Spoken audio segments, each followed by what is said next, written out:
แข็งในน้ำมีปลาในนามีข้าวจึงเป็นจุดแข็งจังหวัดลำพูน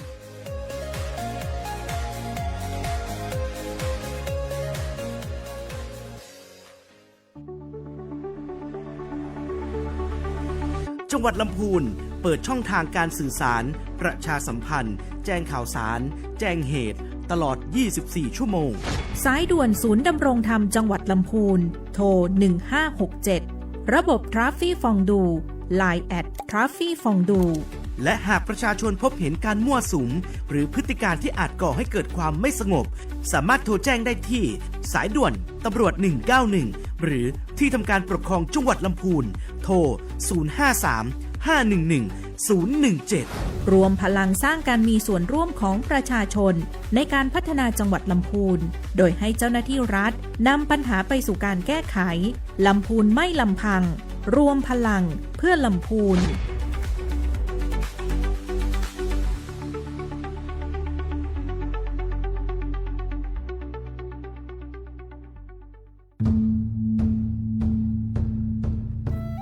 เตรียมพบกับมหกรรมดนตรีสุดสร้างสรรค์ล้านนา Soft Power Music Fest พลังดนตรีคนล้านนาสู่สากล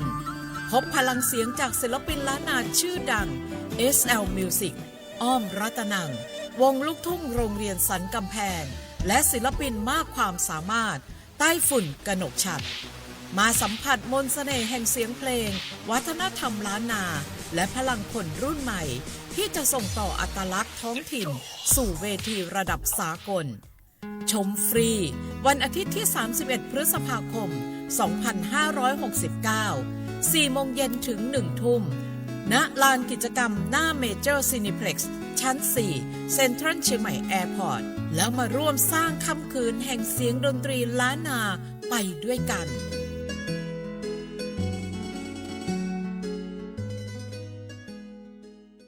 ช่วงนี้ได้ยินคนบ่นกันเยอะเลยนะเรื่องความไม่โปร่งใสเนี่ยใช่แต่รู้ไหมล่ะว่าจริงๆแล้วพวกเราช่วยกันได้นะ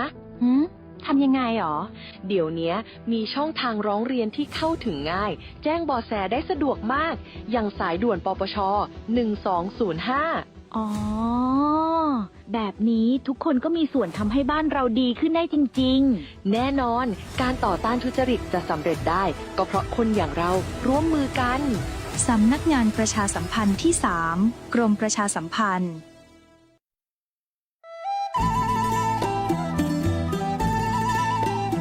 ละปูนเดินหน้าพัฒนายั่งยืนเศรษฐกิจพลิกฟื้นประชาชื่นบานช่วงเวลาต่อจากนี้ไปปักกับรายการอบจ.ละปูนพบประชาชน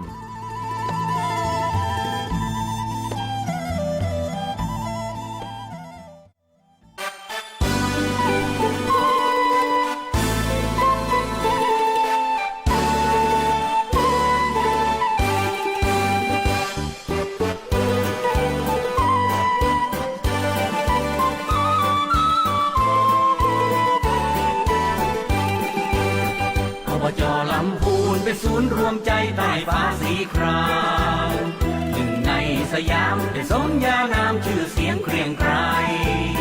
สวยงามสง่าคือธงไตรรงค์โบกปลิวสวัยเราภาคภูมิใจที่เป็นหนึ่งในอบจ.ลำพูนรายรอบเรียงรายด้วยท้องทุ่งนาป่าเขากว้างไกลท้องเปล่าเปล่าปลายแสงสีเรืองรองยามสวัสดีเจ้าสวัสดีครับสวัสดีท่านผู้ฟังท่านผู้ชมนะเจ้าวันนี้รายการอบจ.ละปูนพบประชาชนอยู่ด้วยกันกับนายกเฮงสวัสดีครับสวัสดีดีเจออยครับสวัสดีเจ้านายกเฮงวีระเดชผู้พิสิทธิ์นะเจ้านายกองค์การบริหารส่วนจังหวัดละปูนเจ้าวันนี้อู้กันที่สวทละปูนเลยใช่ครับวันนี้มาถึงสถานีเลยนะครับบุกมาถึงสถานีเจ้ามาแต่เช้าเลยตื่นมาเช้าตื่นเช้าแล้วก็รีบมานะครับมานั่งดูว่าวันนี้จะคุยอะไรบ้างสื่อสารกับเพราะว่าอาทิตย์นึงมีครั้งเดียวเจ้าอบจ.ลำพูนอยากจะเพิ่มวันเหมือนกันแต่ไม่มีใครมาออกนึกว่าไม่มีเวลาให้จะรีบหาเวลาให้เลยทันทีก็เลยบอกว่า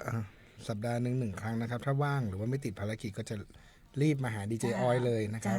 วันนี้มาพร้อมกับน้องขันโตเสื้อน้องขันโต๊กนะครับวันนี้นะครับเจ้าสวยมากเลยบอกนายกเฮงเอาขันโต๊กมาให้ดีเจออยบ้างนะเจ้า เดี๋ยวจะมีแจกอยู่ครับ เพราะว่าจะทำด้วยทุนส่วนตัวนี่แหละแจกเลย ขอบคุณ นะครับ ค่ะ ช่วยกัน วี ใส่ ระเดชไม่ปฏิเสธใคร จริงๆก็อยากรณรงค์นะครับ ให้มันมีเสื้อเขาเรียกว่าเสื้อสามัญประจำบ้านนะต เสื้ อ อน นั้ สาน มัญประจำบ้าน ผมไปที่บุรีรัมย์ อ่า อันนี้แชร์ให้ฟังนะครับ ตอนนั้น จ้า ไปบุรีรัมย์เนี่ย ไปดูโอ้โหคนทั้งจังหวัดอ่ะผมก็ไม่รู้เสื้อเขาแจกฟรีหรือว่ายังไง เขาใส่เสื้อของทีมฟุตบอลบุรีรัมย์กันทั้งเมืองเลย ผมไปเดินในตรงไหนเนี่ยก็เห็นแต่เสื้อบุรีรัมย์มันก็เป็นเหมือนซอฟต์พาวเวอร์ใช่ไหมครับ พอกลับมาบ้านเราก็เคยไปพูดที่สนาม ตอนนั้นลำพูนวอริเออร์มาเตะที่สนามแม่กวงสเตเดียม เจ้า ก็เลยบอกว่า ก็อยากรณรงค์ให้คนลำพูนนะครับเราก็มีทีมฟุตบอลนะครับ ที่มีชื่อจังหวัดเราติดอยู่ที่ชื่อทีมนี้นะครับลำพูนวอริเออร์นะครับ ก็อยากจะช่วยรณรงค์เห็นว่าเสื้อฤดูกาลใหม่ไม่รู้ว่าเตรียมจะออกหรือยังนะครับ ช่วยกันซื้อช่วยกันใส่นะครับ อย่างน้อยซื้อเสื้อเนี่ย ท่านก็คิดว่าช่วยให้สโมสรนะครับเขาเหมือนสนับสนุนสโมสรประจำจังหวัดนะครับ เจ้า ให้มันเป็นเสื้อสามัญประจำบ้าน ก็เคยพูดที่สนามตอนนั้นแมตช์แข่งนะครับบอกเมื่อไหร่จะมีเสื้อสามัญประจำบ้านบ้างเนี่ยครับถ้าอย่างเวลามี มีวันพุธใช่ไหมครับราชการหน่วยงานราชการก็จะบอกว่าให้แต่งตัวเป็นชุดทีมกีฬาใช่ไหมครับเพื่อออกกำลังกายอะไรอย่างเงี้ยนะครับผมพยายามจะรณรงค์ให้ช่วยกันใส่เสื้อทีมฟุตบอลนะครับเพราะว่าอย่างน้อยเนี่ยเวลาลองคิดดูเวลาคนต่างจังหวัดเขามาเที่ยวแล้วเขาเห็นเฮ้ยใส่เสื้อฟุตบอลอะไรทีมลำพูนวอริเออร์เหรออะไรอย่างเงี้ยนะครับก็ลดโฆษณานะครับธุรกิจในท้องที่ไปให้ด้วยท้องถิ่นไปให้ด้วยนะครับครับผม ก็นายกเฮงสนับสนุนเต็มที่เนาะภาค ครับ ของการกีฬานะเจ้า ครับ จริงๆถ้าเปิดมาเรื่องของการกีฬานี่แล้วเนี่ยเห็นว่ามีเตรียมการจัดการแข่งขันกีฬาหลายรายการอยู่เหมือนกันนะเจ้าในปีนี้ ใช่ครับ ปีนี้ก็จัดแข่งกีฬาหลายรายการนะครับ แต่ที่มาใกล้ๆนี้ฝากเชียร์ทีมอบจลำพูนด้วยนะครับ สีชมพู สีชมพู ไม่ นะค ได้ รับ มาฝากที่นี่ไม่ได้เขาสีแดงที่ กีฬา เนี่ย กีฬาหน่วยงานนะครับ ขอแชร์เบื้องหลังทีมฟุตบอลกีฬาอบจลำพูนเลยได้ไหมครับ เชิญเลย โดยเฉพาะทีมฟุตบอล นายกลงเตะกับ ผม เขาไหม ไม่ได้ลงครับ อ่า ประเด็นคือวันนั้นนะครับ ผมก็ลงไปข้างหลังนะครับ ไปข้างหลังไปข้างเขาเรียกว่าเดินไปข้างหลังอบจนะครับจะมีส ที่ นาม เป็ ฟุ น ต ส บอล นามซ้อม ผมก็โหทำไมมีระเบียบจังเลยเข้าแถววิ่งกันนะครับ ท่านลุงโลดนะครับ ท่านท้องถิ่นจังหวัดท่านก็ไปเฮ้ยทำไมปรากฏว่ารอบนี้นะครับ ทีมสีชมพูนะครับ มีโค้ชนะครับ มีผู้จัดการทีมนะครับ ซ้อมกันโอ้โหผมดูอย่างกับจะไปบอลโลกวันนี้ อันนี้เตรียมไปแข่งบอลโลกหรือเปล่า ช่างเทคนิคฝั่งนู้นนั่งยิ้มเลยว่าไม่ได้ซ้อมอะไรสัก ยังกับจะไปบอลโลกนะครับ มีวินัยกันมีคัดตัวด้วยนะครับ มีคัดตัวกันด้วย เพราะว่าเราก็รวมกันท้องถิ่นทั้ง เยอะเนอะ ทั้งจังหวัดใช่ไหมครับ ก็ให้เขาส่งตัวแทนนักกีฬามาแล้วก็คัดตัวกัน ใครจะเป็นตัวจริงนะครับ แต่ที่ต้องให้กันจริง ๆ คือ เจ้า เสื้อฟุตบอลให้ทุกคน สีชมพูจะมีเสื้อเยอะที่สุดในลำพูน แต่ว่าเดี๋ยวให้ลองดูเสื้อฟุตบอลของอบจลำพูนนะครับ มีเซอร์ไพรส์อีกแล้ว เซอร์ไพรส์อีกแล้ว บอกไม่ได้ นะเดี๋ยว ติ ต้อ ด งรอ ตามได้ในเพจเฮงวีระเดชนะครับ เนาะอันนี้คือกีฬาที่เปิ้ลจะจัดการแข่งขันกีฬาหน่วยงาน ซึ่งจะจัดในเดือนหน้า ครับ นะจ๊ะแต่ว่าทีมอบจเนี่ยคือทีมในส่วนของภาคองค์กรปกครองส่วนท้องถิ่น ใช่ค แล้ รั ว บ เป็นพี่ใหญ่ไง ตอนนี้มีทั้งรพสต กี่แห่งนะ71 แห่ง 71แห่ง อื้อหือมีท้องถิ่นจังหวัดอีกนะ ใช่ จ๊ะ ครับ เนาะองค์กรปกครองส่วนท้องถิ่นทั้งหมดเลย ทั้งหมด อยู่ นะครับ ทีมสีชมพู ครับ นะ จริงๆก็อยาก ทีมนี้ ให้ เลยเป็นทีมที่ยิ่งใหญ่มาก คนเยอะมาก คนเยอะมาก เออ แล้วก็ยอมกันไม่ได้ผมก็ไม่รู้นะปีนี้เหมือนกลับมาในตอนที่ผมเป็นนายกเนี่ยปีนี้น่าจะกลับมาจัดปีแรกป่ะ เจ้า แล้วก็รู้สึกเขาบอกว่ายอมไม่ได้ ยอมไม่ได้ ต้องขึ้นสแตนต้องโอ้โหจัดเต็มกันใหญ่เลย อืม นะครับก็เลยช่วงนี้ก็พอมีกิจกรรมเห็นไหมครับ เจ้า ทำไมจะไม่กระตุ้นเศรษฐกิจผมว่ามันก็ออกไปเยอะพอสมควรนะครับขอสำรองค่านี้ให้ก่อนได้ไหม นั่น ทุกคนก็ควักกันหมดเลยนะครับ ครับช่วงนี้ กระตุ้นเศรษฐกิจไง กระตุ้นเศรษฐกิจนะครับ หมุนแล้วหมุนอีก หมุนแล้วหมุนอีกนะครับ เจ้าอืม จนบอกว่า อันนี้เราจัดงานอะไรกันเนี่ยครับ อ่ะโอ้ถึงเรื่องของกีฬานะเจ้า ครับ สนามกีฬาเป็นไงบ้างเจ้าท่านนายกช่วงนี้ ช่วงนี้ก็ยังปรับเขาเรียกว่าไม่ใช่ว่าปรับปรุงไม่เสร็จปรับปรุงเรื่อย เจ้า ๆ เพราะว่าตัวสแตนนะครับที่เป็นไซต์ก่อสร้างที่รบกวนการออกกำลังกายเนี่ยตอนนี้ก็ได้ปิดจบไปเรียบร้อยแล้วนะครับ ก็ทุกอย่างก็เริ่มจะเข้าที่ต่อไปก็จะเริ่มเป็นการแบ่งเลนวิ่งช้าวิ่งเร็ว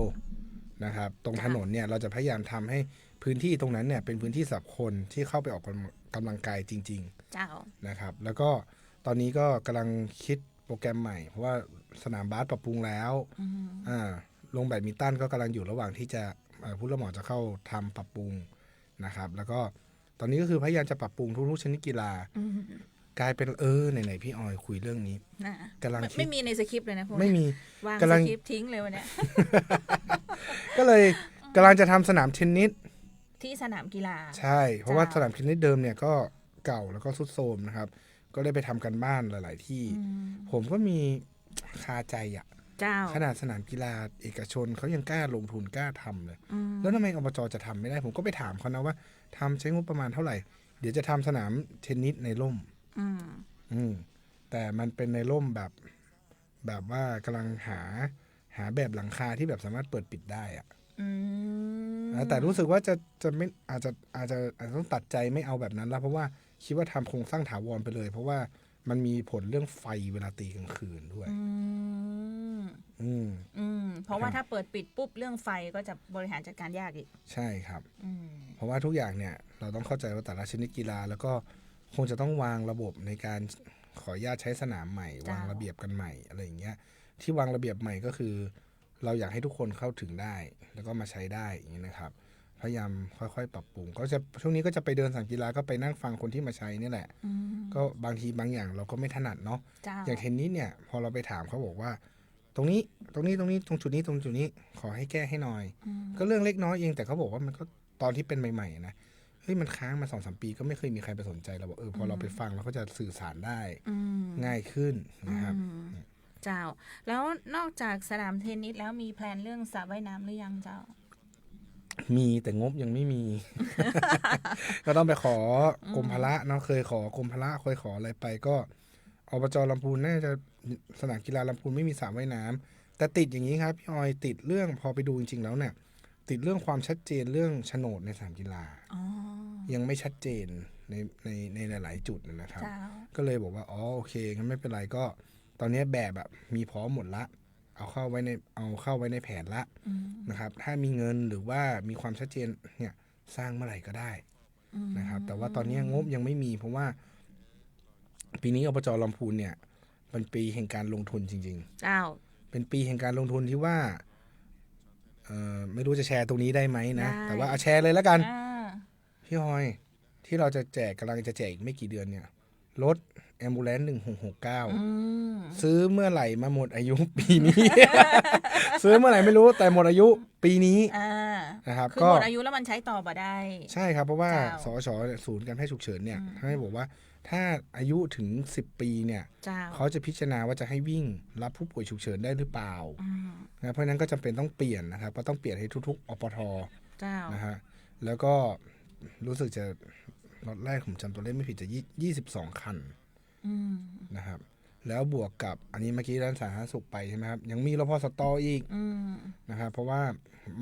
รพสต.เนี่ยถ้าเพิ่งย้ายมาอยู่อบจ.ได้ประมาณ3ปีนะครับระบบหรือว่าก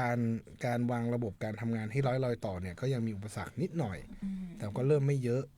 นะครับแต่ที่เราเล็งเห็นจริงคือภาพลักษณ์และหน่วยงานในการให้บริการก็เลยบอกว่าปีนี้ก็เลยเลือกรพสต16ที่โดยคัดอำเภอละ2ที่จะทำเป็นรพสตพรีเมียมเป็นต้นแบบว่าเวลาเราพัฒนารพสตมันต้องพัฒนาแบบนี้ซึ่งรายละเอียดเยอะมากแต่ใช้งบน้อยนะแต่ว่าถ้าทำแล้วจะเปลี่ยนภาพลักษณ์อนามัยทุกที่ไปเลยเดี๋ยวรอให้พี่ออยรอชมว่าพอเปลี่ยนแล้วมันภาพลักษณ์มันเป็นยังไงแล้วการทำงานการให้บริการมันดีขึ้นไหม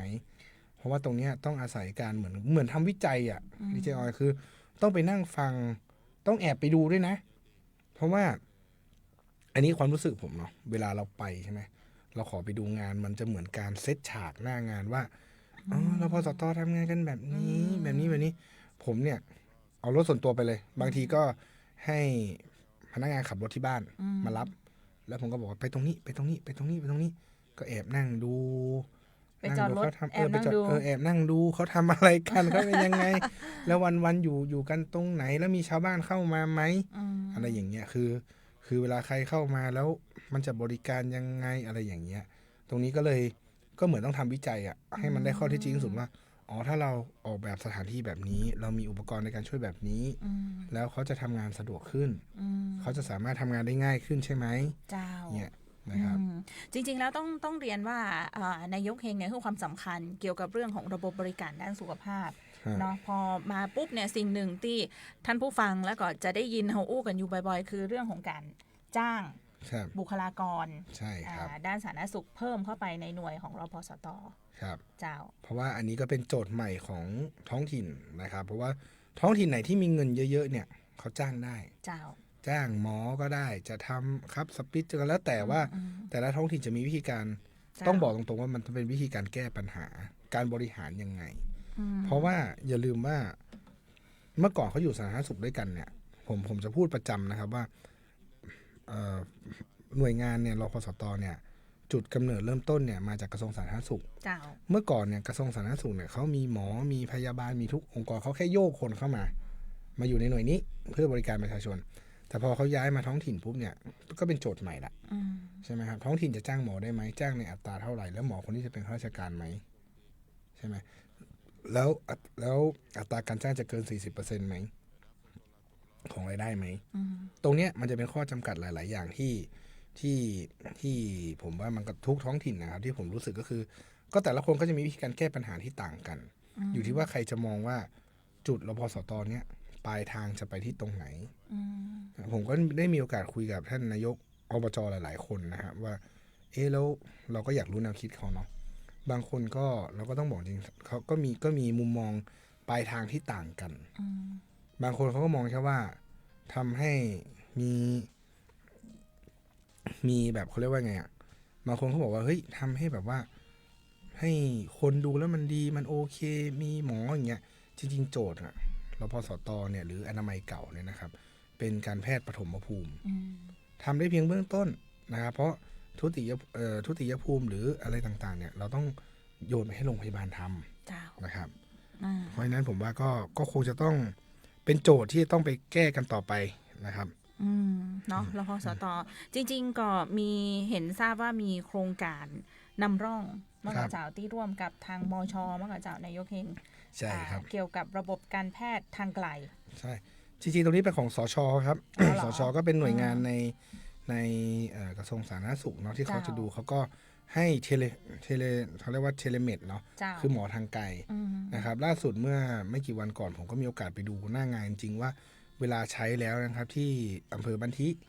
นะครับว่าใช้แล้วจริงๆแล้วอุปกรณ์ที่เขาให้มามันเสถียรไหมมันเป็นยังไงแล้วเราต้องปรับปรุงแก้ไขตรงไหนอะไรอย่างเงี้ยก็วันนั้นก็ได้เขาเรียกว่าได้รีเฟกกลับมาเยอะพอสมควรอย่างเช่นเรื่องว่าอุปกรณ์ที่มาเนี่ยถ้าสมมุติว่าแสงน้อยจะส่องกล้องแล้วมันไม่เห็นนะครับแล้วก็มันต้องมีซิมต้องมีคือมันต้องวางแผนเยอะมากแต่ถ้าเราไม่ไปเราก็จะไม่รู้ถูกไหมครับแล้วก็ซึ่งหลักคิดก็ดีนะครับในเรื่องของเทเลเมดนะครับแล้วต่อไปเนี่ยเทเลเมดก็คือผู้ป่วยอยู่บ้านสามารถแล้วก็มีอสมเนี่ยไปที่บ้านใช่ไหมครับหรือหน่วยแพทย์ของหน่วยของรพสตไปที่บ้านแล้วก็เปิดอุปกรณ์หนึ่งว่าจะเป็นมือถือนะครับหรือว่าจะเป็นอะไรอย่างเงี้ยแล้วก็คุยกับแพทย์ได้เลยแล้วก็จะส่องให้ดูตามแผลหมอก็จะวิเคราะห์อาการแล้วก็ถามกันแล้วก็ดูผลตรวจไม่ว่าจะเป็นความดันผลวันไหนมีตรวจเลือดก็จะดูผลตรวจเลือดนะครับนี่ก็ช่วยอำนวยความสะดวกให้กับผู้ป่วยที่ไม่ต้องเดินทางไปโรงพยาบาลหรือเดินทางไปพบแพทย์นะครับแต่ว่าตรงนี้ก็จะเป็นแค่ผู้ป่วยที่เป็นเรื้อรัง NCD อะไรอย่างเงี้ยนะครับที่คอยประคับประคองอาการต่างๆนะครับทีนี้ผมเลยบอกว่าเห็นทางสช.บอกว่าต่อไปก็จะมีโครงการต่ออีกก็คือเทเลเนอร์สเทเลฟาร์มาแบบฮะคืออะไร ก็คือพยาบาลทางไกลนะครับก็คือจะดูในเรื่องของแผลว่าแผลเป็นยังไงติดตามอาการทีนี้คนไข้ก็จะไม่เหงาแล้วนะครับวันนั้นไปเนี่ยพยาบาลเนี่ยผมก็ดูตอนที่เขาใช้เทเลเมดกับคนไข้นะครับก็โอ้โหคุยกันเป็นกันเองมากเลยพยาบาลของรพสตนะครับลุงเป็นได้ลักไปเอลที่ไหนก็ดูแผลกำล้ออะไรอย่างเงี้ยเนาะเปิ้นมีวิธีอู้กับเปิ้นเนาะเปิ้นกันแล้วเขาก็แบบอ๋อเปิ้นสนิทกันตาเปิ้นหูจักกันเปิ้นหูจักคุณตาคนนั้นคุณตาคนนี้เองอะเปิ้นก็โทรหาทีละคนอย่างเงี้ยแต่เปิ้นก็บอกว่า อุปกรณ์เนี่ยมีรีเฟกตรงไหนบ้างอะไรยังไงบ้างอย่างนะครับฮะวันนั้นผมก็เลยไปลงพื้นที่มีภาพให้ดูด้วย เจ้า ฮะ ก็อันนี้คือก็จะเป็นประโยชน์กับพี่น้องชาวบ้าน เพราะว่าบางทีเนี่ยเวลาต้องไปหาหมอเนาะต้องอุ้มคนเฒ่าคนแก่อย่างเงี้ยนะเจ้าใส่รถแล้วก็ไปหาหมอ ซึ่งมันยากมากนะเจ้า ตรงนี้ก็ต้องบอกว่าใช้เวลาที่จะต้องช่วงนี้จะต้องทดลองนะครับทดลองแล้วก็ต้องศึกษาข้อมูลให้เยอะกว่าจะทำอะไรออกมานะครับเพราะถ้าเป็นอบจ.ยุคผมเนี่ยพยายามหาเขาเรียกข้อพิสูจน์ทางวิทยาศาสตร์ให้มากที่สุดแล้วก็คือไปดูมันเป็นแบบนี้เป็นแบบนี้ก็จดมานะครับวันนั้นนะครับ ใช้ได้จริงไหมมีอะไรต้องแก้ไขปรับปรุง ใช่ครับผม คือตอนนี้ทุกรพสตมีระบบนี้แล้วมันก็เจ้าตอนนี้ยังครับนำร่องคือทดลองใช้20แต่ก็เห็นว่าในอนาคตเนี่ยผลการวิจัยออกมาแล้วถ้าปรับปรุงแล้วคงจะให้ใช้ทั้ง71รพสตนะครับต้องบอกว่าประเทศไทยเนี่ยไม่ใช่แค่จังหวัดลำพูนนะครับทั้งประเทศไทยเนี่ยดัชนีความชี้วัดความเจริญเนี่ยของทุกประเทศนะครับเขาจะมีดัชนีหนึ่งที่วัดว่าหมอ1คนอัตราส่วนหมอ1คนจะดูแลคนไข้ทั้งหมดกี่คนต่อประชากรกี่คนนะครับซึ่งประเทศไทยยังอยู่อันดับผมว่าน่าจะท้ายๆนะซ้ำหรือยังไงผมจำตัวเลขไม่ได้นะแต่เมื่อ10 กว่าปีก่อนที่ผมเคยดูผลสถิติเนี่ยผมรู้สึกว่าจะไม่ได้เยอะครับไม่ได้เยอะแล้วก็เพราะว่าอะไรเพราะต้องการดูว่าการให้บริการด้านสาธารณสุขเนี่ยครอบคลุมและทั่วถึงไหมนะครับแล้วก็อันนึงเราก็เลยรู้สึกว่าเป็นโจทย์ใหม่ที่อบจ.เนี่ยคนที่บริหารอบจ.ในยุคเนี้ยหรือยุคต่อจากเนี้ยก็ต้องคิดเพราะว่าอย่างยกตัวอย่างอบจ.ลำพูนนะครับรพสต.รับโอนเข้ามาเนี่ยใหญ่กว่าอบจ.ทั้งตึกเลยใหญ่กว่าทุกหน่วยงานเลย ใช่ไหมครับแล้วงานก็เยอะเพราะดูแลทั้งจังหวัดแล้วก็ดูแลทุกวันใช่ไหมครับดูแลคนไข้ทุกวันหยุดก็ไม่ได้นะครับแต่เขาโอนมาเขาไม่ได้โอนงบมาให้ด้วย มาทุกอย่างนะครับเพราะฉะนั้นแต่ว่าไม่เป็นไรเราก็บอกว่าโอเคภายใต้ข้อจำกัดนี้เราก็ต้อง manage ให้ดีที่สุดเมื่อกี้1 สอแล้วนะสาธารณสุขสอที่2ศึกษาช่วงนี้ก็เปลี่ยนปีนี้ก็เปลี่ยนเยอะปีที่ผ่านมาตั้งแต่68จนถึง69นะครับโรงเรียนก็เปลี่ยนไปเยอะสิ่งหนึ่งที่ผมภูมิใจก็คือการผลักดันที่ทำนโยบายตัวเองนะที่บอกว่าอยากทำที่ลำพูนเนี่ยแต่กว่าจะสำเร็จเนี่ยโอ้ข้าราชการนะครับเดินทางไปกรุงเทพไม่รู้กี่ครั้งกับการตอบคำถามกับการหาข้อสรุปทางข้อกฎหมายได้ทั้งระเบียบได้ทั้งคณะกรรมการกระจายอำนาจในการช่วยนะครับจนตอนนี้อบจ.ลำพูนทำได้แล้วลดโรงเรียนในสังกัดอันนี้ปรบมือให้3 โรงเรียน3 โรงเรียนนะครับก็คือเราอุดหนุนลงไปนะครับอย่างน้อยก็ช่วยลดค่าใช้จ่ายผู้ปกครองล่าสุดดูก็คือนักเรียนที่เข้าหลักเกณฑ์แล้วก็สามารถรับบริการตรงนี้ได้เนี่ยคิดเป็น 80% ของนักเรียนทั้งหมดนะครับที่ป่าป่วยเดี๋ยวว่าจะไปดูนาซายอยู่ว่าที่นาซายเนี่ยมีอุปสรรคอะไรไหมนะครับคิดดูดิที่นาซายผมได้ยินมาว่ารถนักเรียนต้องไปรับมาจากดอยเต่าแล้วก็มาส่งที่นาซายผมยังแบบฮะลูกดอยเต่านะฮะบอกว่าใช่แล้วมีแค่6 คนแต่ลุงที่ขับรถเขาก็บอกว่าก็ยินดีมาส่งแต่ว่าค่าใช้จ่ายต่อเดือนนี่ตกเดือนเท่าไหร่นะจากไม่เราจ่ายให้ตามระเบียบก็คือไม่ของผู้ปกครองที่เพิ่นต้องจ่ายในแต่ละเดือนก็1,200 ต่อคน1,200 ต่อคนครับเขาก็บอกเขาโอเคมากเลย ที่มีโครงการนี้ออกมาแต่หลายๆคนก็ไม่รู้นะครับว่าแต่ละโครงการเนี่ยมันก็เลือดตาแทบกระเด็นเหมือนกันโดยเฉพาะอะไรที่มันเกี่ยวกับข้อระเบียบข้อกฎหมายเพราะผมก็เลยบอกว่าเราภูมิใจเหมือนกันนะที่เราได้ผลักดันได้แล้วอะไรอย่างเงี้ยจะมีภาพสัปดาห์ที่แล้วเห็นนายกเฮงไปดูหลังเปิดภาคเรียนจริงนะคะน้องๆเนี่ยก็ขึ้นรถรับส่งนักเรียนเห็นว่ารถรับส่งนักเรียนเนี่ยก็คือเป็นรถรับส่งนักเรียนที่ต้องได้มาตรฐานของกรมการขนส่งทางบกโดยใช่ครับเพราะเราขอความร่วมมือจากทางกรมขนส่งทางบกนะครับให้มาตรวจรถนะครับแล้วก็บางคันเนี่ยเราก็แนะนำให้เขาไปปรับปรุงเพิ่มนะครับเพราะว่าตอนนี้ก็เกิด สงครามภายในก็คือแย่งกันเป็นรถนักเรียนอีกแล้ว อ๋อ แย่งกันเป็นรถนักเรียน อยากรถ ใช่ อยาก ครับ เป็นรถรับส่ง เนี่ย นักเรีย พี่ น ออย ใน ดู อบจ ดิน้องๆอย่างเงี้ย โอ้ ไปถึงเขาก็แบบน่ารักนะครับโรงเรียนนี้ที่โรงเรียนป่าป่วยเนี่ยน้องๆน่ารักนะ ที่ป่วย ใช่ครับ เจ้า เขาเรียกลุงนายกเฮงเนี่ยผมก็ นี่ ผมก็ นายกเห็น เขาเดินมาแบบว่าไงเขาก็บอกว่ากำลังกลับกันพอดีวันนั้นที่ไปอะนะครับ ก็กำลังขึ้นรถกลับแล้วก็ไปดู เจ้า ก็พยายามสอบถามว่าทั้งผู้ประกอบการนะครับ ทั้งนักเรียนนี่ก็คงตอบยากนะแต่วันนั้นเชื่อไหมไปตรงเนี้ยไม่มีใครโฟกัสรถนักเรียนเลย โฟกัสที่ไหนเจ้า เสื้อ นั่นไง เหมือนดีเจออยนายกเดินมาปุ๊บเสื้อนายกเนี่ยมางาน วันนั้นที่ไปมันเป็นวันพุธครับ แล้วก็ เสื้อนายก ใช่เสื้อผมเนี่ยมีแต่คน นั่นไง โฟกัสเสื้อแล้วก็ทีมที่เราเชียร์ตั้งแต่เด็กๆเนาะ เขามีโอกาสใกล้จะเป็นแชมป์แล้วก็ใส่ ปรากฏทุกคนก็โฟกัสแต่เสื้อเนี่ยเสื้ออาร์เซนอลเนี่ยโอ้ยผมก็ รู้งี้นะเขาใส่เสื้อขาวไปดีกว่า เลือดที่แบบว่าเชียร์มาตั้งแต่เด็กไง ใช่ตั้งแต่ ใส่ไว้ด้วย โอ้ตั้งนานแล้วครับตั้งแต่สมัย เจ้า อันนี้ก็ไปทุกคนก็บอกดูแต่เสื้อนะครับ ดูแต่เสื้อ นี่ อันนี้น้องๆก็ขึ้นรถกันนะครับก็เป็นระเบียบมากเลยนะ เจ้า แล้วเดี๋ยวนี้โรงเรียนก็เริ่มเปลี่ยนไปทยอยการเปลี่ยนแปลงไปเยอะ จ้ะ นะครับอย่างแรกเราเพิ่มอุปกรณ์การเรียนให้นะครับ โต๊ะเก้าอี้ไม่มีแล้วนะโต๊ะไม้สักโบราณอ่ะ เป็นโต๊ะแบบใหม่แล้ว เป็นโต๊ะแบบใหม่แล้วมีกระดานอัจฉริยะแล้วนะที่แบบว่าเอาจออะไรมาเสียบแบบ ใช่ครับ ดูได้ ไม่มีแล้ว ต่อไปนี้เด็กจะไม่โดนแปรงลบกระดานตีมืออีกแล้วนะครับ ลบกระดานให้ครูกำล้อ ไม่มีแล้ว คือ นะครับ จีพิสัยเพิ่ม มันมีแล้วยุคนั้นนะมันมีแล้วครับ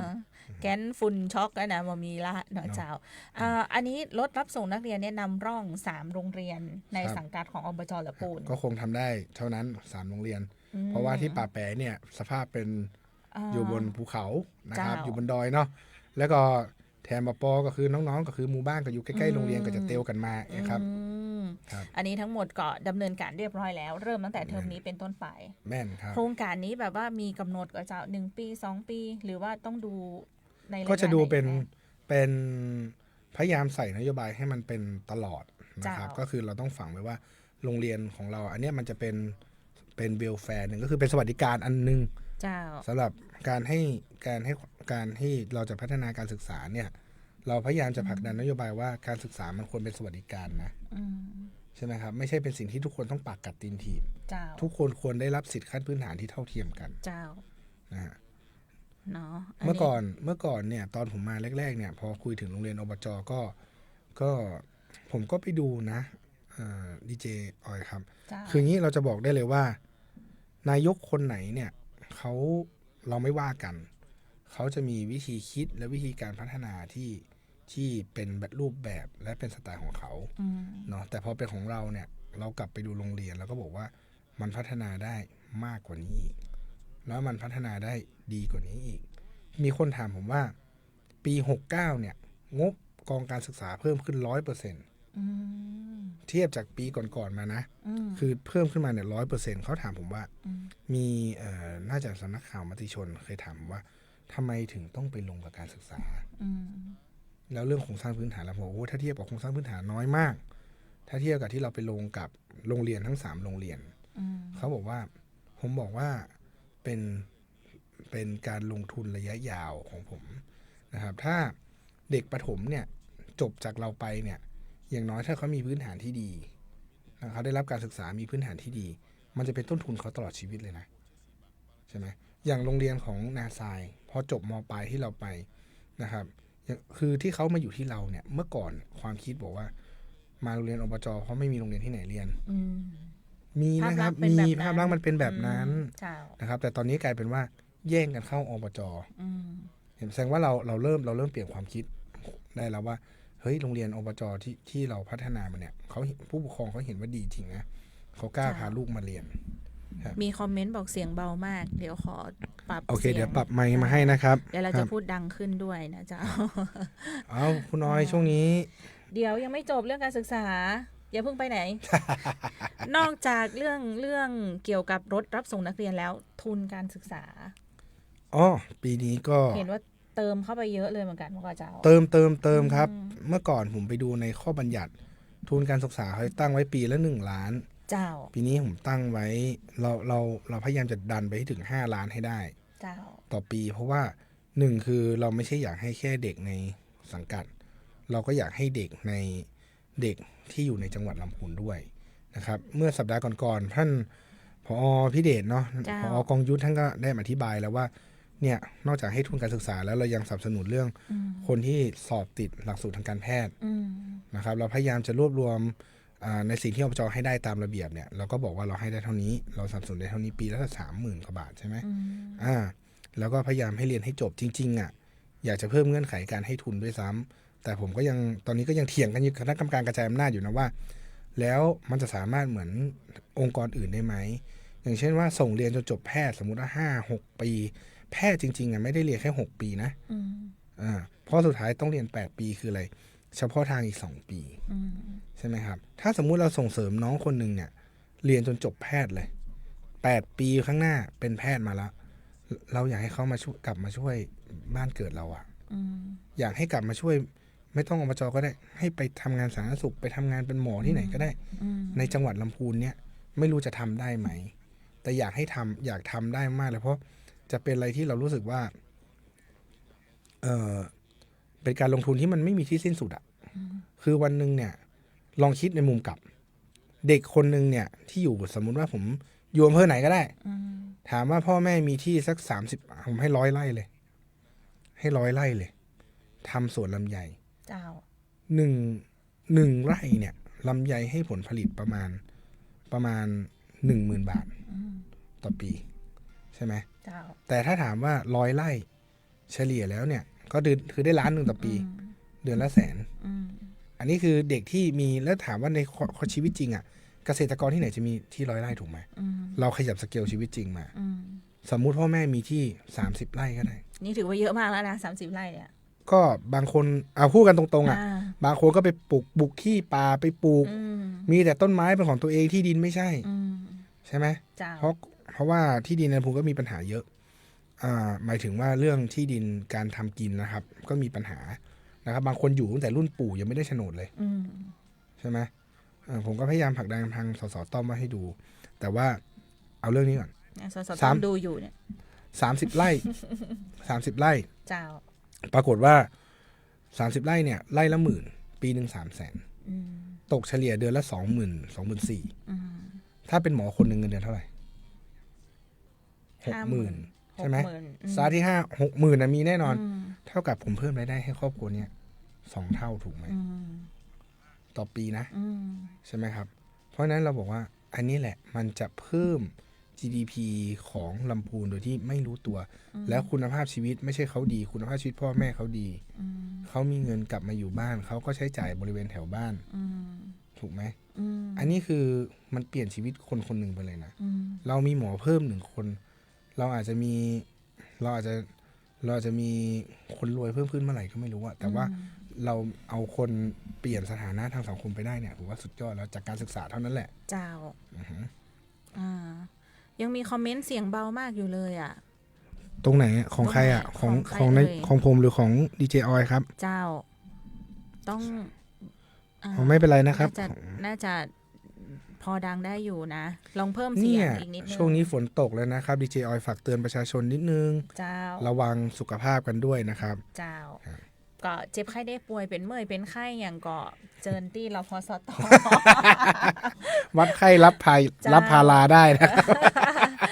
ก็เดี๋ยวนี้เราพอสตเปิ้ลมีบุคลากรทางสาธารณสุขครบถ้วนนะเจ้ามีพยาบาลแต่นายกควักกระเป๋าตังค์จ้างเองอย่างที่บอกไปใช่พยาบาลก็มีพยาบาลแต่ว่าตอนนี้กำลังที่จะจ้างเพิ่มก็จะเป็นทันตแพทย์ใช่ครับทันตแพทย์ที่กำลังจะจ้างเพิ่มเจ้านะครับแล้วก็จะมีอย่างก็แพทย์แผนไทยเดี๋ยววันศุกร์ช่วงเย็นพรุ่งนี้ช่วงเย็นนะครับที่ศูนย์ท่องเที่ยวนะครับตรงสะพานท่าขามนะครับไปดูแพทย์แผนไทยนะครับปวดเมื่อยคลายเส้นนะครับแล้วก็เขาเรียกว่าอะไรนะกายภาพตรวจอะไรอย่างนี้นะครับไปที่ศูนย์การท่องเที่ยวนะครับตรงเชิงสะพานท่าขามนะครับของอบจ.ได้หน่วยแพทย์เริ่มแพทย์แผนไทยปีนี้จะเริ่มโปรโมทจริงๆเนี่ยมีแพทย์แผนไทยเนี่ยไม่ว่าจะเป็น การนวดการใช้สมุนไพรลูกประคบนะครับ เมื่อก่อนอยู่ในรพสตเนี่ยไม่ค่อยเขาเรียกว่าเมื่อก่อนอยู่ในรพสตเนี่ยไม่ค่อยมีใครรู้ เจ้า จะมีคนส่วนน้อยตอนนี้บอกว่าต้องเริ่มเอาออกมาประชาสัมพันธ์ให้คนได้รับรู้แล้วนะครับแต่ฝนตกทางนี้นะครับมันไม่ได้หนาวถึงคนทางนู้นนะครับก็ดูแลตัวเองแล้วกันนะครับ ก็เรื่องของ สภาพฝนฟ้า อากาศช่วงนี้เห็นมีเตือนมาแต่คืนเหมือนกันว่าระวังเรื่องน้ำท่วมฉับพลันน้ำป่าไหลหลาก ใช่ค ข รั อบ งอบจก็ระบบเตือนภัยระบบด้านสาธารณภัย หลังจากนายกเข้ามาเนี่ยมีการทำเรื่องของฝ่ายป้องกันและบรรเทาสาธารณภัยตอนนี้เป็นได้พ้องเจ้าฝ่ายก็เราก็ยกระดับฝ่ายตอนนี้ก็คือ เจ้า จ้างบุคลากรเพิ่มนะครับแล้วก็เราพยายามจะทำเป็นเซ็นเตอร์อันหนึ่งที่ว่าเวลามีเรื่องเนี่ยต้องถึงก่อนนะครับต้องถึงก่อนต้องสนับสนุนก็คือพร้อมสนับสนุน24ชั่วโมงอ่ะ เจ้า นะครับอย่างล่าสุดเนี่ยเรายกตัวอย่างที่วันนั้น เรื่องนี้ก็เป็นที่โด่งดังนะครับ เรื่องนี้ก็เป็นที่โด่งดังก็วันนั้นที่เกิดกรณีไฟไหม้2จุดในอำเภอเมืองใช่ไหมครับผมเนี่ยจะไล่ไทม์ไลน์ให้ฟังวันเสาร์ผมไปงานร่วมรู้สึกไปที่กรุงเทพ ใช่ไปงานสวดของพระพันปีหลวงครับไปร่วมซึ่งทางจังหวัดลำพูนเป็นเจ้าภาพผมก็ไปร่วมนะครับซึ่งวันนั้นเสร็จงานก็ประมาณเกือบ5 โมงแล้วนะครับผมเข้าที่พักแล้วก็เปลี่ยนเสื้อแล้วก็จริงๆไม่กล้าจองตั๋วกลับตอนแรกเพราะคิดว่าไม่รู้จะเลิกกี่โมงกลัวจองตั๋วได้ทิ้งตั๋วก็เลยตั้งกลับอีกวันหนึ่งวันอาทิตย์ตอนประมาณถึงเชียงใหม่ประมาณลงเครื่องที่เชียงใหม่มันเที่ยงก็กลับมานั่งเคลียร์แฟ้มที่ในตึกแล้วนะรอบนึงครับแล้วก็เอาโดนัทไปฝากคุณแม่นะครับแล้วก็มาทานข้าวในเมืองอะไรอย่างนี้แหละแล้วนี้จะกลับไปนอนบ้านที่เชียงใหม่นะครับกำลังขับรถจะออกจากลำพูนเลยนะครับถึงเหมืองง่าปรากฏไลน์เด้งขึ้นว่าตอนนั้น3:38ไลน์ในกลุ่มปภของอบจแจ้งว่ามีการขอรถดับเพลิงสนับสนุนครับขออนุญาตเอาออกผมก็บอกไปเลยแล้วผมก็ถามตรงไหนแล้วก็กลับรถไปเลยผมจากที่ไลน์แจ้งตอนนั้นผมมาไม่ถึง10 นาทีเพราะวกมาทางเหมืองง่าสามแยกเหมืองง่าเนาะมาถึงก็เราก็ยืนเรามาถึงเราก็รีบกังวลเฮ้ยรถอบจอยู่ไหนใครอยู่ไหนอะไรยังไงเป็นยังไงต้องอะไรยังไงแล้วใครจะบัญชาการเหตุการณ์เราก็วุ่นวายใช่ไหมอยู่ตรงนั้นทีนี้ผมก็โทรเรียกเลขาก็มีเลขาคุณนรัสมินนะครับเลขามิ้นกับคุณสืบสวรรค์ก็ตามไปที่หน้างานนะครับปรากฏว่าสักแป๊บหนึ่งก็มีเพจหนึ่งบอกว่านายกไปเที่ยว ผมก็ฟังแล้วผมก็หัวเราะกากเลยบอกอยู่นี่ตั้งแต่กี่โมงไม่รู้นะครับแต่มันน่าเจ็บใจตรงที่ว่าไม่เป็นไรเพราะว่าเขาก็เป็นคนกระตุ้นให้เราทำงานเราก็ไม่ได้โกรธอะไรแต่ผมรู้ที่มาว่าทำไมเขาถึงคิดว่าผมไม่อยู่หน้างานแล้วซึ่งไอ้คนที่ไปให้ข้อมูลเนี่ยก็ไม่อยู่หน้างานเดี๋ยวจะเอาหลักฐานบางอย่างไปให้ดูเดี๋ยวเรื่องนี้ไว้รักถามตอนหลังไม้แล้วกันนะเจ้าแต่วันนั้นเหตุการณ์มันเกิดขึ้น2เหตุการณ์ซ้อนกันตัวตรงร้านอะไรนะร้านอะไรนะซ่องสุมเนี่ยผมไม่ได้ไปเพราะเขาไม่ได้ขอกำลังสนับสนุนรถเทศบาลเมืองอยู่ที่นั่นแต่ตรงที่ร้านข้าวสารเนี่ยตอนนั้นเขาขอกำลังสนับสนุนเราก็เลยไปก็เอารถแมคโครเล็กไปเพราะไปรื้อสถานที่นะครับแล้วก็วันนั้นเจอกับท่านประภัสนะครับท่านนายกเมืองนะครับท่านนายกหัวมุนไปหมดท่านก็โอ้โหท่านก็ผมก็เอ็นดูเนาะท่านบอกท่านก็ไปตรงนู้นมาแล้วก็มาตรงนี้ก่อนแล้วก็เนี่ยไป2 ที่แล้วท่านก็โอ้โหก็ยืนอยู่ด้วยกันนะครับอะไรช่วยกันสนับสนุนได้ก็ช่วยกันทำผมก็เห็นแล้วก็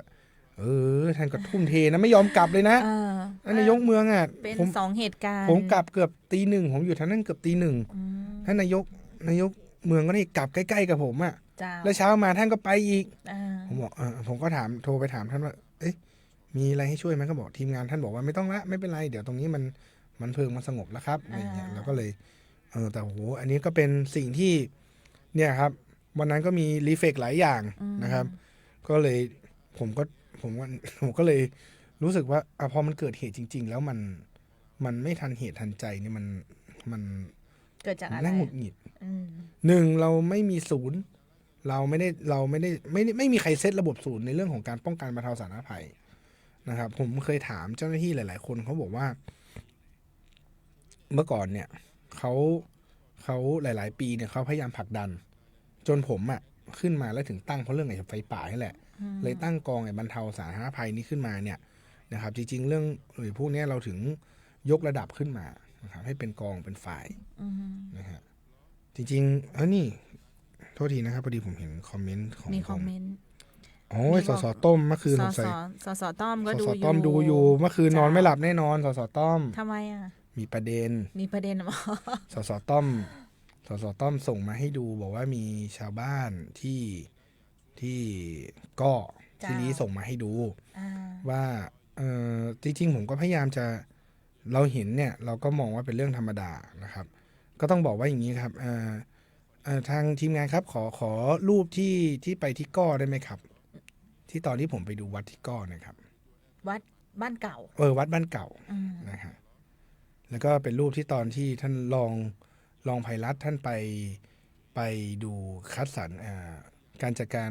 องค์กรปกครองส่วนท้องถิ่นดีเด่นที่จะส่งเสริมเรื่องการท่องเที่ยวล่าสุดมังกรเจ้าคืออย่างนี้ครับเดี๋ยวเล่าให้ฟังว่าจริงๆอันนี้เป็นเรื่องหลังใหม่นะกำนันต้อมบอกว่ามีชาวบ้านส่งไลน์กรุ๊ปหนึ่งมาให้ดูนะครับแล้วทัศนคติของบุคคลในไลน์กรุ๊ปนั้นเนี่ยนะครับ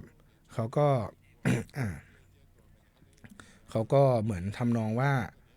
อบจ.จะมาที่วัดบ้านเก่านะซึ่งผมจำเหตุการณ์ได้ว่าจริงๆตอนนั้นเนี่ยผมกะจะไปด้วยเราเอง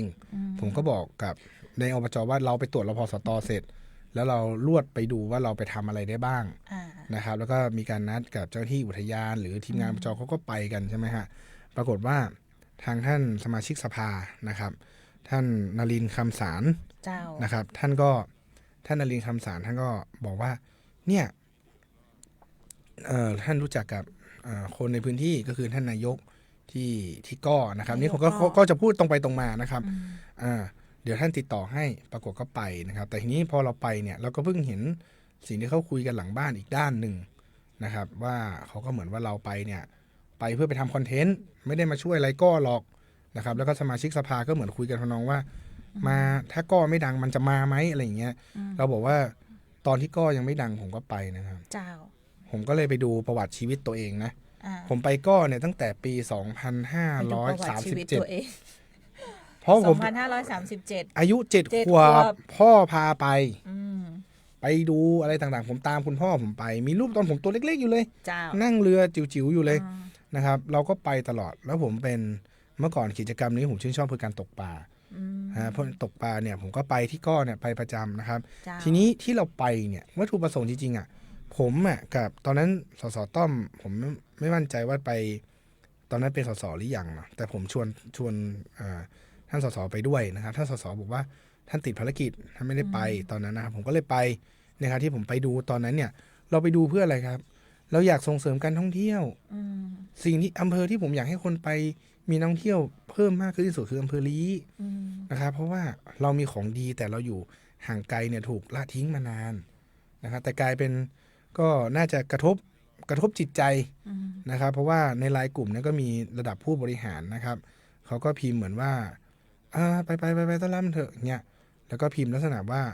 อบจ.เนี่ยจะช่วยอปท.ได้ปีหนึ่งเท่าไหร่เองเราอยากได้งบเนี่ยต้องไปขอ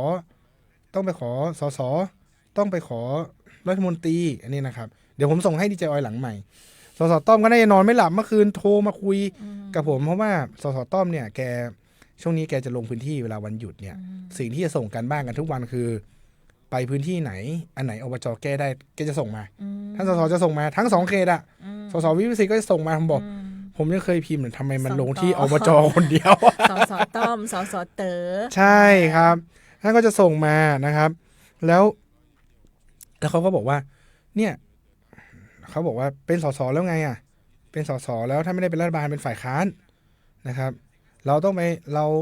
ผมว่าสสเป็นฝ่ายค้านมีประโยชน์หรอกอะไรอย่างเงี้ยซึ่งนี่ก็เป็นทัศนคติส่วนตัวของเขาผมอ่านเนี่ยตัวหน่วยงานเราเองก็โดนกระทบนะเขาบอกอบจ.ช่วยอย่างมากปีหนึ่งก็3 ล้านแล้วมันจะไปทำอะไรได้นู่นต้องไปหาดับรัฐมนตรีนู่นหรือต้องไปหาสสที่เป็นรัฐบาลมีงบเป็นหมื่นกระทรวงมีเป็นหมื่นเป็นแสนล้านผมบอกว่าคุณเป็นระดับผู้บริหารนะคุณไม่รู้กฎหมายรัฐธรรมนูญเลยเหรอสสเนี่ยนะ คุณลองพูดดิสสที่คุณรักเนี่ยลองพูดมาสักโครงการหนึ่งว่าโครงการไหนที่เขาไปขอรัฐมนตรีมาผมจะไปยื่นศาลรัฐธรรมนูญด้วยตัวเองเลยมันผิดแต่ว่าช่างมันเถอะวันนี้ก็เลยแชร์ให้ฟังว่าต้อมเขาก็ซีเรียสนะครับสสต้อมก็ซีเรียสบอกต้อมไม่เป็นไรปล่อยวางหน้าที่เราคือเราสำหรับผมนะคือเราก็ไปพัฒนาพื้นที่นะครับอันไหนที่เราอยากจะเป็นนโยบายเราอยากจะให้ก็นะครับเป็นพื้นที่ที่ทุกคนสามารถอยู่ได้ทำกินสะดวกไอ้ที่เขาทำดีมันก็ดีเพราะว่าอย่างโครงการนี้ก็ต้องชมว่าเขาสามารถรวบรวมชาวบ้านเนี่ยนะครับมาช่วยมาได้รายได้จากการท่องเที่ยวนี่เยอะอบจยังบอกยังยุคผมนะบอกว่าจะให้ผมช่วยทำอะไรไหมจะเอาเครื่องจักรไปทำอะไรไหมเราก็ให้ตลอดโดยเฉพาะการให้ความลำดับความสำคัญเครื่องจักรนะครับ1ภัยพิบัติเกิดเหตุหน้างานเนี่ยไปก่อนแน่นอนไม่ต้องทำหนังสือมา2นะครับ2หน่วยงานราชการด้วยกันนะครับ3อบท.ก็คือองค์กรปกครองส่วนท้องถิ่นถ้าเป็นผมเนี่ยผมจะเลือกให้ที่เล็กก่อนเพราะที่เล็กเนี่ยเราจะดูตารางแล้วว่าแมคโครไปที่ไหนถ้าที่เล็กมีความจำเป็นให้ไปก่อนอันนี้คือหลักการบริหารที่เราวางแนวไว้ให้กับข้าราชการอบจ.ผมยังโดนผส.ครับผู้อำนวยการสำนักช่างทำนองแซวเล่นกันว่านายกครับนายกมาอยู่ปีแรกนะครับเครื่องจักรออกเยอะกว่า4 ปีที่แล้วอีกครับงบน้ำมันเยอะมากเลยครับผมก็หัวเราะออกทุกวันเลยครับโจโทษครับบอกยิ้มแล้วครับบอกว่าโอ้ยเหนื่อยแล้วพอแล้วไม่ไหวแล้วยอมแล้วนะเจ้าเนาะอันนี้คือเรื่องของการส่งเสริมการท่องเที่ยวจริงๆแล้วอ่ะท่านนายกเองเนี่ยก็พยายามที่จะจัดหาในเรื่องของกิจกรรมโครงการอะไรอย่างต่างๆที่จะสนับสนุนเรื่องการท่องเที่ยวการจัดงานประเพณีวัฒนธรรมเนาะเห็นสัปดาห์ต่างช่วงที่ผ่านมาเนี่ยก็คือจะรายงานให้รู้ตลอดว่างานประเพณีวัฒนธรรมของทุกที่ทุกท้องถิ่นทุกอำเภอก็สนับสนุนมาโดยตลอดจริงๆเป็นอย่างนี้ครับดีเจออยเราเล่าให้ฟังว่าปีนี้พยายามจะรื้อประเพณีในแต่ละชุมชนมาและดูว่าอันไหนที่สามารถดึงดูดถึงไม่มีนักท่องเที่ยวนะแต่คนในชุมชนได้มีกิจกรรมเนี่ยก็ดีแล้วนะครับอย่างล่าสุดผมไปงานพระเจ้าตนหลวงใช่ไหมครับที่บ้านโฮงนะครับหายไปเกือบ7 ปีเขาบอกเห็นบอกว่าเจ้าบ้านนี่บอกโอ้โหบอกมีงานนี้มาเป็นเมื่อละใช่เขาบอกว่าไม่มีงานนี้มานานมากแล้วก็ปีนี้นะครับท่านสมาชิกสภาที่บ้านโฮงทั้ง3 คนนะครับแต่ว่าตอนที่จะมาคุยกับนายกเนี่ยนำทีมโดยสจ.เบิ้มนะครับแล้วก็ท่านสจ.บ้านโฮงมาพร้อมกันผมก็วันนั้นเห็นสจ.บ้านโฮง3 คนมาทั้งอำเภอเนี่ยใจผมสั่นแล้วเกิดอะไรขึ้น เขาบอกว่าเขาขอเอาประเพณีกลับมาได้ไหมก็คุยเจ้าที่เขาบอกว่าเฮ้ยกลับมาก็ดีนะครับกลับมาเนี่ยก็เขาก็บอกว่าปีนี้อย่างน้อยให้มันกลับมาเพราะว่าอย่างน้อยคนในพื้นที่จะได้ไม่ลืมว่ามีประเพณีนี้อยู่นะครับวัดในอดีตเนี่ย ความเป็นชุมชนเนี่ยวัดเป็นศูนย์รวมจิตใจของคนในชุมชนนะครับปัจจุบันเนี่ยก็อาจจะถูกลดความสำคัญลงไปบ้างแต่ถ้าเรามีอย่างน้อยให้มันเป็นเชื้อไว้เนาะวัดก็ยังมีนี่เนอร์งานก็มีนี่เนอร์สู่เขามาที่นี่เนอร์ทุกปีนะปีนี้ก็กลับมาจัดนะครับงานอะไรนะพระเจ้าตนหลวงใช่นะครับเนาะจริงมีแหมรายงานนะเจ้ารายงานให้ทราบทุกสัปดาห์อยู่แล้วมีอีก1กิจกรรมเห็นว่าไปดูเรื่องของการใช้รถถีบอันนี้ก็ส่งเสริมการท่องเที่ยวเห็นมีภาพไปขี่รถถีบมาเดี๋ยวเปิดให้ดูหน่อยเห็นนายกไปขี่รถถีบมาอันนี้คือก็แหม1กิจกรรมโครงการที่ส่งเสริมในเรื่องของการท่องเที่ยวเหมือนกันใช่ครับจริงๆตรงนี้ยังไม่ได้เป็นโครงการนะครับก็คือเราอันนี้นะครับทุกท่านจะเห็นอันนี้เป็นคลิปนะครับนะอันนี้เป็นจักรยานเดี๋ยวอธิบายให้ดีเจออยฟังว่าจักรยานตัวนี้ทางแรกเริ่มเดินทีนะครับที่มาเนี่ยเขาส่งหนังสือมานำเสนอผมพอผมเห็นเป็นจักรยานไฟฟ้าเนี่ยผมก็ไม่ได้ให้เอามาดูเพราะเรารู้สึกว่าดีเจออยเคยเห็นคนเฒ่าตามหมู่บ้านที่มันขี่ก่อนจักรยานนั่นแหละผมนึกว่าคือเขาหันแล้วมันเป็นสุ่มเสี่ยงอันตรายมากๆเลยนะครับแล้วผมก็เลยมาได้ไปนะครับปรากฏว่ามาเห็นกรรมคือรุ่นพี่ผมนะครับขี่ยังได้ก็มีนะนายกเนี่ยรุ่นพี่ผมคนนึงเขาก็บอกว่า ขอให้มาลองดูจักรยานนี้หน่อยนะครับผมก็ ไปลองนะครับไปลองที่เชียงใหม่เนาะ อ่า ปรากฏพอบิดไปปุ๊บเนี่ยมันเป็นไฟฟ้านะครับแล้วก็เป็นจักรยานปั่นได้ตัวเองแล้วพอบิดไปปุ๊บเนี่ยมันพุ่งมาก อ๋อ แล้วผมก็เฮ้ยมันไม่ใช่ของเล่นนะ มันปอกับ เออ การรถเครื่องเลย การลดเครื่องเลยนะผมก็นั่งคิดก็เลยคิดว่าต่อไปเนี่ยใครมาเที่ยวลำพูนเนี่ยนะครับใครมาเที่ยวลำพูนเนี่ยเราอยากให้เขาแบบเขาไม่รู้ว่าเขาจะเดินทางยังไงก็มีคำถามเนาะถ้าลงที่สถานีรถไฟแล้วจะใช้อะไรเที่ยวผมก็เลยบอกว่าถ้ามันมีอย่างนี้เขาก็เล่าให้ฟังว่าเขาไปถามที่ท้องถิ่นไหนมาบ้างมีที่ไหนสนใจบ้างแล้วที่อื่นเนี่ยที่เขาจะไปให้บริการเนี่ยมีใครคิดบ้างผมก็เลยคิดโปรเจกต์ขึ้นมาแต่ขออุบไต่ไว้ก่อนบอกนักว่าได้ บอกเยอะไม่ได้ แต่จักรยานเนี่ยเราตั้งใจว่าสมมุติคนมาในเมืองเนี่ยถ้านักท่องเที่ยวเนี่ยเราบอกเลยว่า เฮ้ยถ้าใช้จักรยานตัวนี้เดี๋ยวดูว่าอบจจะออกโครงการรูปแบบไหนแต่ผมบอกดีเจออยวันนี้เลยนะวันนี้เลยเซอร์ไพรส์แน่นอนแล้วถ้าเป็นคนลำพูนเนี่ยไม่ต้องเช่าเหมือนไม่ได้เช่าอ่ะราคาถูกมากอ่ะไม่ถึง100อ่ะไม่ถึง100อย่าน้อยใจอ่ะอันนี้ต้องรอดูแต่ก่อนหน้านี้เนี่ยก็มีประสานบริษัทภาคเอกชนเป็นอันนั้นรถถีบแต่ซึ่งมีใจอยู่แล้วอันนั้นเป็นของเอกชนที่เขามาวางมาขอวางแล้วก็ตรงนี้ผมก็คือเราอ่ะปั่นยังเหนื่อยเนาะแต่ว่ามันก็แบบสั้นๆใกล้ๆใช่ไหมในเขตแต่ผมก็เลยเมื่อวานเขาก็เลยบอกผมก็เลยพาทีมข้าราชการนะครับทีมสภาในพื้นที่ว่าเนี่ยอันนี้ก็ไปหาตามผู้ประกอบการต่างๆนะครับว่าเฮ้ยจักรยานเนี่ยถ้ามันมีใช้เนี่ยมันใช้ได้จริงไหมก็พาไปใช้เลยก็แบตเตอรี่ก็เขาบอกว่าวิ่งได้100 กิโลโอ้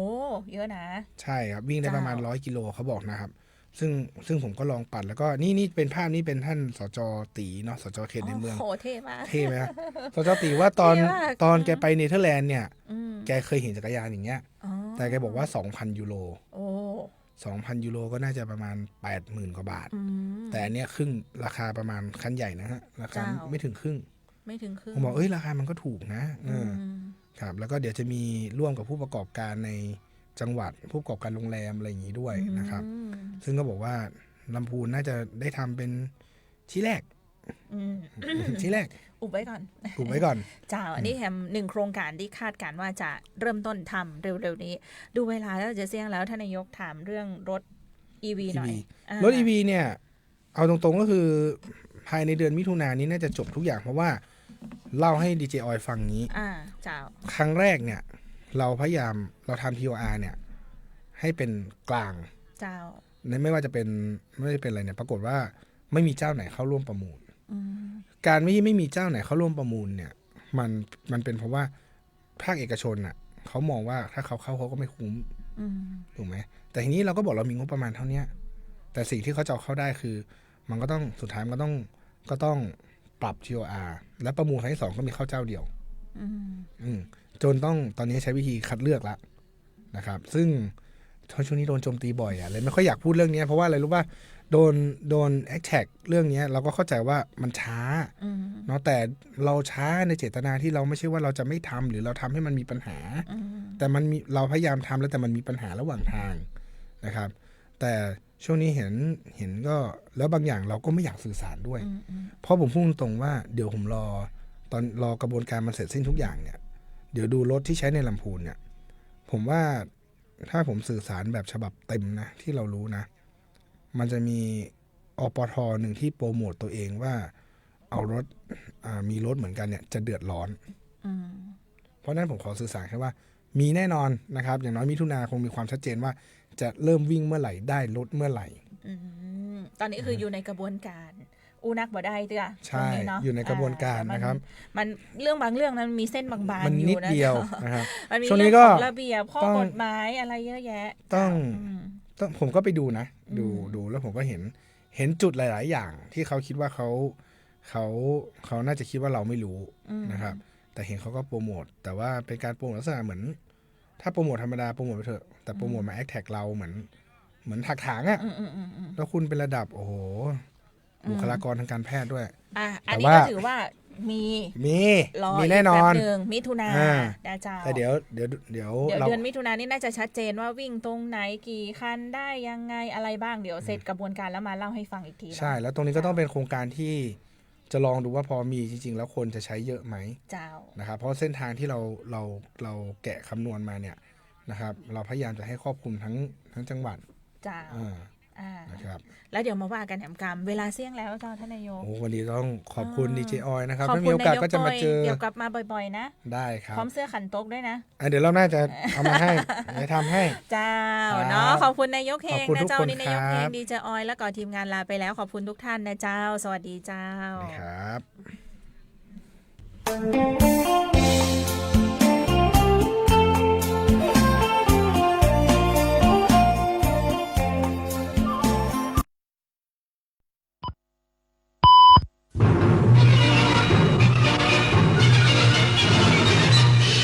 สถานีวิทยุกระจายเสียงแห่งประเทศไทย